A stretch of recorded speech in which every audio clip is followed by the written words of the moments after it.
안녕하세요. 대전 강남한의원 이강한 원장입니다. 오늘도 혀 사진을 보면서 이야기 나눠보겠습니다.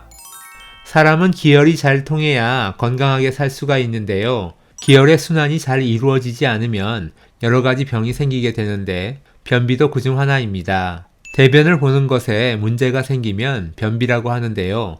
보통은 대변을 자주 못 보거나 대변이 잘 안 나오는 경우만 변비로 생각하시지만 대변을 자주 보더라도 변이 너무 딱딱하거나 볼 때마다 항문과 배에 힘을 과도하게 주는 경우, 변을 보고 나서도 또 보고 싶은 느낌이 드는 경우, 그리고 일주일에 3회 이하로 변을 보는 경우도 모두 변비라고 합니다.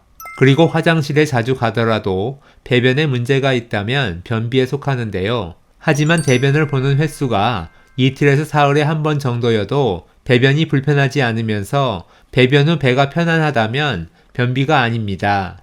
기혈순환의 문제로 변비가 생긴 경우 혀 사진을 보고도 알 수 있습니다. 변비가 생기면 기혈순환에 부담을 주어 이 혀 사진처럼 백태가 혀 전체를 가득 덮고 있는 경우가 많고요. 나가야 할 대변이 뱃속에 오래 쌓여 있다 보면 백태 색깔이 누렇게 되는 황태가 됩니다. 특히 혀에 황태가 많은 분들은 위장이 안 좋을 가능성이 높아서 실제 변비 환자분들을 진찰하다 보면 잘 체하면서 체하면 머리가 아프거나 소화불량이 자주 발생하고 속이 답답하다고 하시는 등 비위가 허약한 경우를 많이 볼 수 있습니다. 위장이 안 좋아서 변비가 생기는 분들은 위장열로 인해 대변의 수분이 마르게 된 경우가 많습니다. 위장 외에도 심장이 약해 발생하는 경우도 흔한데요. 이런 경우 가슴이 답답해 한숨이 많이 나오기도 하고요. 숨이 멈출 것처럼 가슴이 아프기도 하고 항상 불안해하거나 무섭다고 하시는 분들이 많고 혈압약이나 협심증 약을 드시는 분들도 많습니다. 이렇게 심장으로 인해 발생한 변비의 경우 혀끝이 빨개지면서 혀의 심장 영역인 혀 앞쪽 3분의 1 부분이 움푹 파이게 됩니다.